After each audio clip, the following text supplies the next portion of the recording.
Hello everyone, आज का topic है रामगढ़ कांग्रेस के महत्व की विवेचना कीजिए।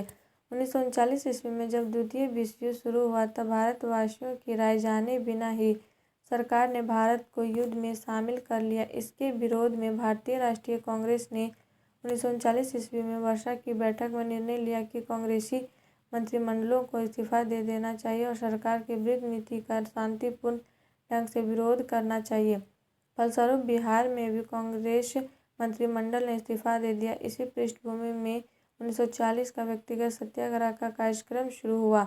इस अवसर पर महात्मा गांधी अंतिम बार रांची आए थे और मरणशन निवारण बाबू को देखने निवारणपुर गए थे। निवारणपुर में ही एक साधारण सी सभा हुई थी जिसमें गांधी सेवा संघ के क्षितिज चंद्र बसु उपस्थित थे।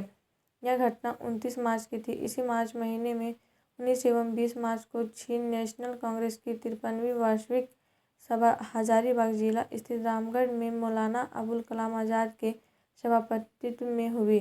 विशाल पंडाल कलात्मक ढंग से सजाया गया था। प्रतिनिधियों के आराम से रहने के लिए पर्याप्त व्यवस्था की गई थी। आवश्यक अभियंत्रण कार्य रामजी प्रसाद वर्मा की देखरेख में किए गए थे। जल आपूर्ति की व्यवस्था अच्छी थी। बिजली का प्रबंध कॉटन मिल के मालिकों ने किया था। चरखा संघ के तत्वावधान में एक खादी प्रदर्शनी लगी थी।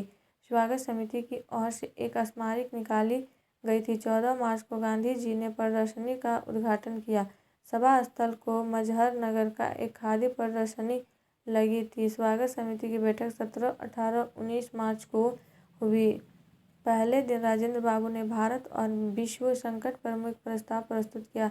पंडित नेहरू ने भारत और विश्व संकट पर मुख्य प्रस्ताव प्रस्तुत किया। पंडित नेहरू ने प्रस्ताव का अनुमोदन किया। उसमें 27 संशोधन प्रस्तुत किए गए जिनमें 14 वापस ले लिए गए और 13 मतदान के बाद भारी बहुमत से गिर गए। इसके बाद गांधी जी का भाषण हुआ। रामगढ़ अधिवेशन किंचित संक्षिप्त हो गया क्योंकि 19 मार्च को संध्या में जब अधिवेशन शुरू होने वाला था जोरों से तूफान आया और वर्षा होने लगी। सुरुचिपूर्ण ढंग से सजाया गया पंडाल पानी से भर गया। लोगों की छतरियां उड़ने लगी। बच्चे एवं कई लोग घायल हो गए। फिर भी कार्यवाही चलती रही। राजेंद्र बाबू ने स्वागत भाषण किया। पंडित नेहरू ने सत्याग्रह का प्रस्ताव प्रस्तुत किया जिसका अनुमोदन आचार्य कृपलानी ने किया। मतदान द्वारा इसकी पुष्टि हुई। उसके बाद गांधी जी ने भाषण दिया जिसमें रचनात्मक कार्यक्रम एवं अहिंसात्मक संघर्ष पर बल दिया गया। मौलाना ने अध्यक्ष के रूप में जो भाषण दिया उसका ऐतिहासिक महत्व है। उसमें उन्होंने साम्राज्यवादी शक्तियों के अत्याचारों का भंडाफोड़ किया और हिंदुस्तान के लिए संविधान सभा और पूर्ण स्वतंत्रता की मांग की। उन्होंने भारत में मुसलमानों के भविष्य की समस्याओं पर खुले दिल से विस्तारपूर्वक विचार किया और उन लोगों का मजाक उड़ाया जो 9 करोड़ की आबादी को अल्पसंख्यक बताते हैं। उन्होंने इस बात की भी व्याख्या की कि भारत के आगामी संविधान का विवरण चाहे जैसा भी हो मगर उसकी एक बात हम सबको मालूम है कि वह सही अर्थों में एक अखिल भारतीय संघ का गणतांत्रिक संविधान होगा जिसके सभी क्षेत्र अपने आंतरिक मामलों में स्वाधीन होंगे। फिर कहते हैं लगभग 30 वर्ष हुए जब मैंने एक हिंदुस्तानी मुसलमान के रूप में इस समस्या पर पहली बार विचार किया था। यह वह समय था जब मुसलमानों की बहुसंख्या राजनीतिक संघर्ष के मैदान से बिल्कुल अलग थलग थी। समय की यह आम हवा मेरे विचारों का रास्ता ना रोक सकी। मैं बहुत जल्दी अंतिम परिणाम पर पहुंच गया और उसने मेरे सामने विश्वास और कर्म का मार्ग खोल दिया। मैंने विचार किया कि हिंदुस्तान अपनी संपूर्ण परिस्थितियों के साथ हमारे सामने है और अपने भविष्य की ओर बढ़ रहा है। हम भी इसी नाव पर सवार हैं और इसकी गति से बेपरवाह नहीं रह सकते। इसलिए आवश्यक है कि अपनी राय कार्य पद्धति का एक साफ और अंतिम फैसला कर ले। यह फैसला हम कैसे कर सकते हैं? केवल इस तरह की मामले की सतह धरातल पर न रहे, उसकी जड़ों तक जाएं और फिर देखें कि हम अपने आप को किस हालत में पाते। मैंने ऐसा किया और देखा कि सारे मामले का फैसला एक सवाल के जवाब पर निर्भर है। हम हिंदुस्तानी मुसलमान भारत के स्वतंत्र भविष्य को संदेह और अविश्वास की दृष्टि से देखते हैं या विश्वास और साहस की दृष्टि से। यदि पहली बात है तो निसंदेह और डर का वास्तविक इलाज नहीं हो सकता। हम मजबूर हो जाते हैं कि किसी तीसरी शक्ति की उपस्थिति सहन करे, या तीसरी शक्ति मौजूद है और अपनी जगह छोड़ने के लिए तैयार नहीं है, और हमें भी यही इच्छा रखनी चाहिए कि वह अपनी जगह ना छोड़ पाए। लेकिन अगर हम महसूस करते हैं और अपनी जगह पर ना छोड़ पाएँ, लेकिन अगर हम महसूस करते हैं कि हमारे लिए शक और डर की कोई वजह नहीं, हमें स्वयं विश्वास और साहस की नज़र से भविष्य को देखना चाहिए, तो फिर हमारा रास्ता बिल्कुल साफ हो जाता है। हम अपने आप को एकदम एक दूसरी स्थिति में पाने लगते हैं। संदेह, उलझन, अकर्मण्यता और प्रतीक्षा की मजबूरियों की यह परछाई भी नहीं पड़ सकती। विश्वास, जमा, कर्म और सरगर्मी का सूर्य यहाँ कभी डूब नहीं सकता।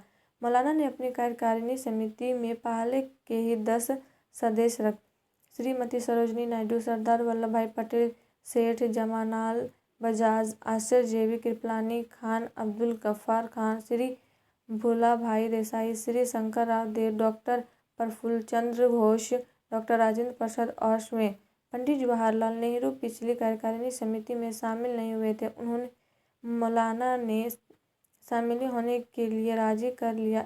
इनके अतिरिक्त सी राजगोपालाचारी, डॉक्टर सैयद महमूद और आसफ अली को भी शामिल कर लिया गया। रामगढ़ अधिवेशन में कांग्रेस ने युद्ध के संबंध में एक लंबा प्रस्ताव पास किया। कांग्रेस के इस अधिवेशन ने युद्ध से उत्पन्न परिस्थितियों और अंग्रेजी नीतियों पर पूर्ण रूप से विचार किया है, और वह अखिल भारतीय कांग्रेस समिति और कार्यकारिणी समिति के फैसलों और उनके कार्यों का अनुमोदन करता है। ब्रिटेन ने भारत को उसकी इच्छा के बिना युद्ध में शामिल करके और भारतीय साधनों का लड़ाई के लिए अनुचित उपयोग करके भारतीय जनता का भारी अपमान किया। इसको कोई स्वाभिमानी और स्वतंत्रता प्रेमी देशवासी स्वीकार नहीं कर सकता। अंग्रेजी सरकार ने हाल ही में भारत के संबंध में जो घोषणाएं की है, उनसे स्पष्ट होता है कि अंग्रेजी सरकार का युद्ध करने का अभिप्राय यह है कि वह अपने शासन को मजबूत बनाए। यह सब भारत तथा दूसरे एशियाई एवं अफ्रीकी देशों में अनुचित लाभ उठाने के समान है। इन परिस्थितियों में यह बात स्पष्ट है कि कांग्रेस किसी हालत में युद्ध में भाग नहीं ले सकती, क्योंकि लड़ाई का स्पष्ट अर्थ तो यह है कि भारत की संपदा का शोषण किया जा सके। अतः कांग्रेस इस बात की तीव्र निंदा करती है कि भारतीय सेनाओं को युद्ध की आग में झोंक जाए और यहाँ से लड़ाई के लिए सामान भेजा जाए। भारत में सैनिक भर्ती या लड़ाई के लिए रुपया जमा करना ऐसा कार्य नहीं समझा जा सकता जो भारतवासियों की अपनी मर्जी से हो। दूसरे देशों से अपने संपर्क और संबंध के विषय में भारतवासी स्वयं अपने संविधान में निर्णय कर सकते हैं, जो ऐसे संविधान सभा का बनाया हुआ जिसके चुनाव के लिए हर वयस्क को राय देने का अधिकार हो। कांग्रेस पहले की तरह सांप्रदायिक एकता की समर्थक है।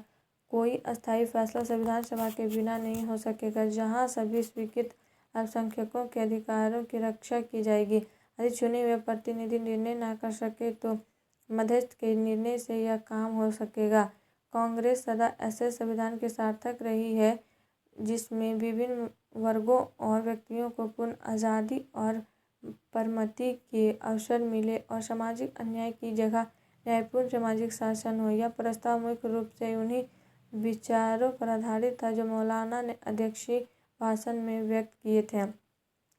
चरमपंथी राजनीतिक विचार वाले कुछ राष्ट्रवादी उन दिनों युद्ध जनित संकट के आलोचक में कांग्रेस के दृष्टिकोण से सहमत नहीं थे। वे कांग्रेस समझौतावादी समझने लगे थे। अतः उन्होंने रामगढ़ कांग्रेस के दौरान ही अखिल भारतीय समझौता विरोधी सम्मेलन आयोजित किया।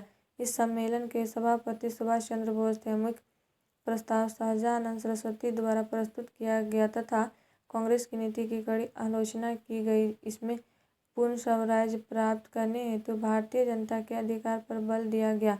रामगढ़ कांग्रेस की एक विशेषता यह भी थी कि यहीं सुभाष चंद्र बोस के नेतृत्व में अखिल भारतीय फॉरवर्ड ब्लॉक का जन्म हुआ। यहीं पर एम.एन. रॉय ने रेडिकल डेमोक्रेटिक पार्टी की स्थापना की। इस अधिवेशन के बाद व्यक्तिगत सत्याग्रह आंदोलन चलता रहा और इस सिलसिले में झारखंड के अनेक नेता बंदी बनाए गए। और आप लोग को वीडियो अच्छी लगी तो please like and subscribe my YouTube channel and share जरूर करें।